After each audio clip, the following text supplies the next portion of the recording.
Hello, John Bloodworth, Gentleman Crafter here with another exploration in mixed media. This week I'm kind of splitting this into two, so this first part is basically me faffing around.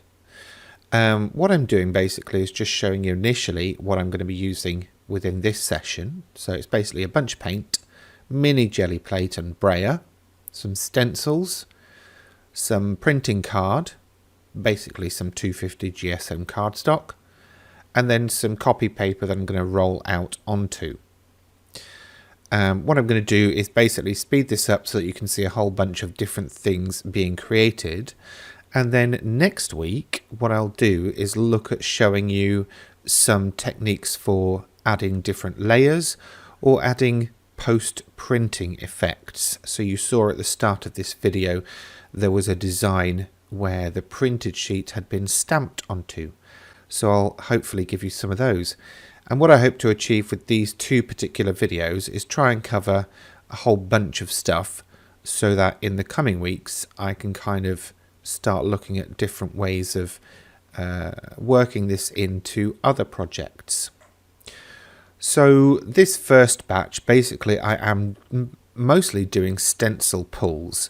So that's basically giving the gel plate a coat of paint, then placing a stencil on it, using a piece of copy paper over the top to push down and push into the apertures of the stencils, pulling that, taking off the stencil, and then pulling another print. Either when it's still wet, or you saw me wafting it with a bit of paper to dry it off, and then adding another coat of wet paint, which will then stick to the paint underneath, and that can then be pulled. Most jelly plate prints are some form or version of this. It's basically a case of applying paint, adding texture or design, and then pulling a print.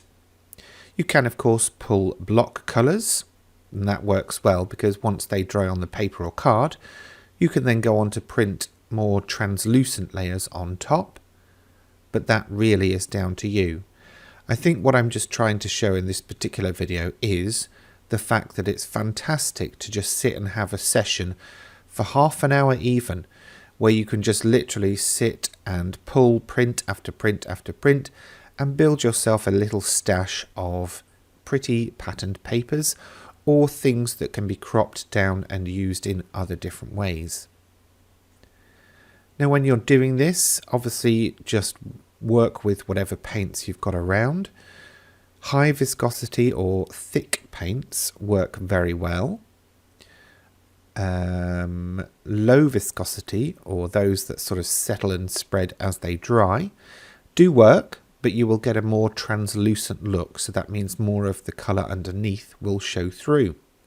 That in itself is a great way to create lots of different layers.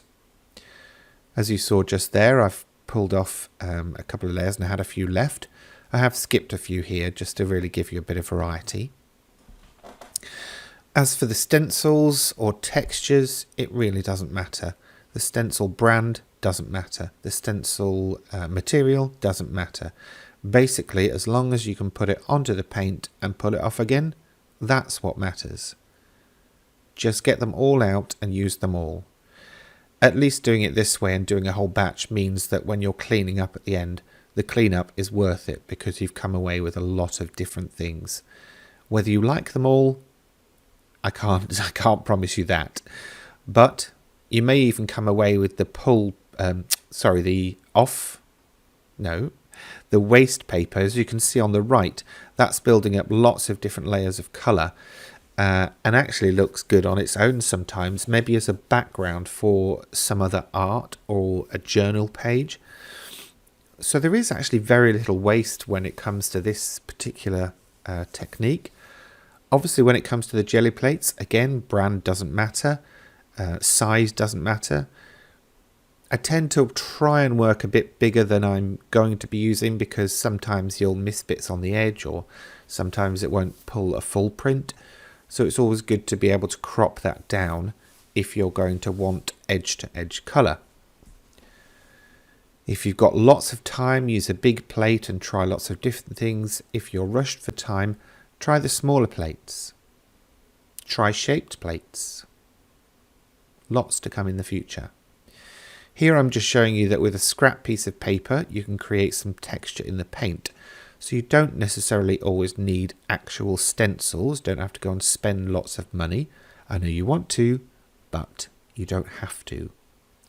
So basically just scrunch your paper, dab it onto the paint, and then you've got some texture within that paint already, so you can pull that straight away, or you could wait for it to dry and add another colour on the background. Looks like I'm probably going to get 2 or 3 pulls out of this one.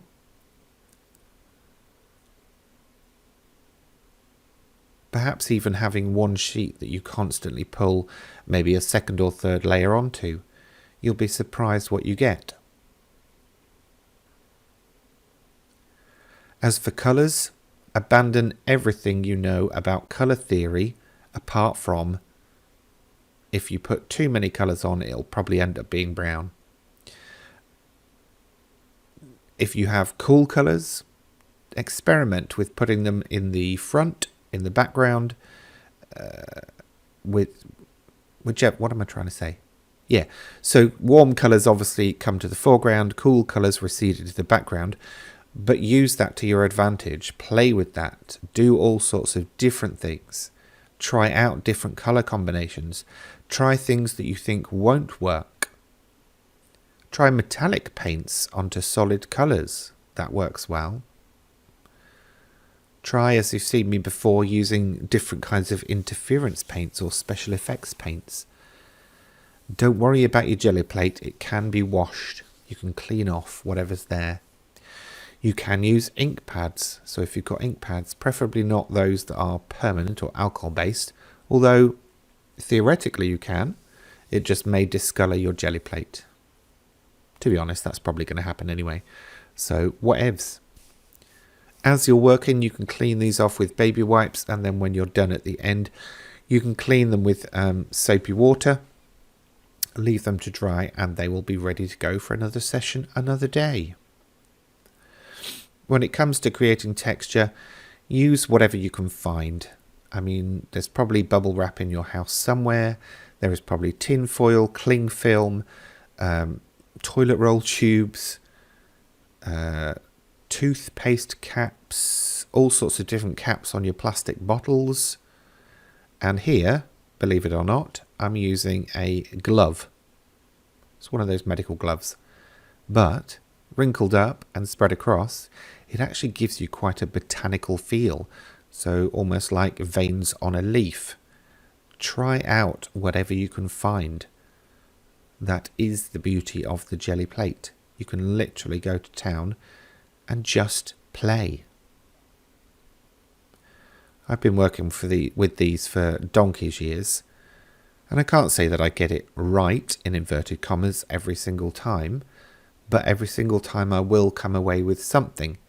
It might be that I can't see its potential straight away, but sometimes when you go back to that stash of papers and you're sifting through, you will find the right one for your project. As I say, this video is more about just me having a good old play session and showing you lots of different things. But next week, what I'm going to do is basically show you some of the things that I do with those sheets after I've printed them and after they've dried. If you've got ribbons in your craft stash, lacy ribbons or even some old net curtains, try those. Try lifting some paint with those. Honestly, once you start, you probably won't stop.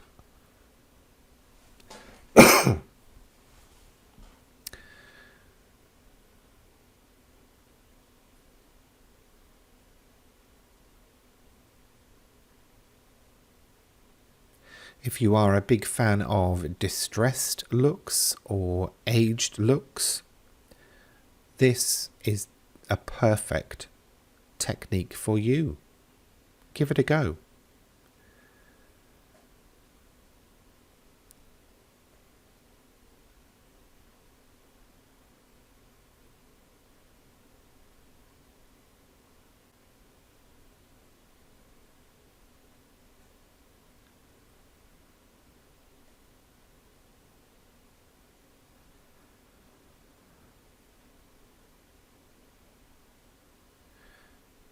A ball of string.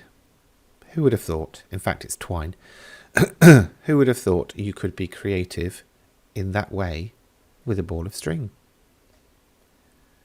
Probably anybody that's done a potato print. Oh, potato prints. You could do those. Anyway, I'm going to leave it there for this week. Thank you very much for watching. Here's a preview of what's coming up next week, and I hope to see you there.